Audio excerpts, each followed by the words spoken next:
শুভ সন্ধ্যা বন্ধুরা, তনুতীর্থ রান্নাঘরে সবাইকে স্বাগত। আরে চলে এসেছি একটা গড়া পিঠে বা বড় পিঠে, যেটা বলে আমরা বললাম বড় পিঠে, এখানে গড়া পিঠে বা পুরভরা পিঠে, তাই নিচের লিঙ্কে একটু বড় করে দেওয়া আছে, দেখে নিন না পুরোটা। খুব ভালো লাগবে, রেসিপিটা খুব সুন্দর। এবার পিঠেটা তৈরি করে আমি সেটাকে কিভাবে ভাজবো সেটাকেও আমি এখানে দেখাবো। শুধু পিঠেটা বানিয়ে যে গুড় দিয়ে খেয়ে নেবো তা নয়, পিঠেটা পরে আমি ভাজবো, এটাকে তেল দিয়ে পাঁচফোড়ন দিয়ে নানা রকম দিয়ে ভাজবো।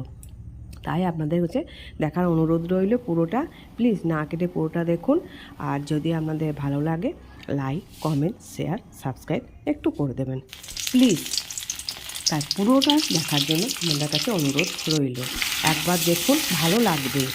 আরে বাবা, যদি না বানিয়ে না খান এরকমভাবে কী করে বুঝবেন যে ভালো লাগলো না লাগলো? একবার তো বানিয়ে দেখুন আর এরকমভাবে ভেজে দেবেন পিঠেটা। উফ, আরে কি বলবো, অসাধারণ অসাধারণ দুর্দান্ত লাগবে। বানান আর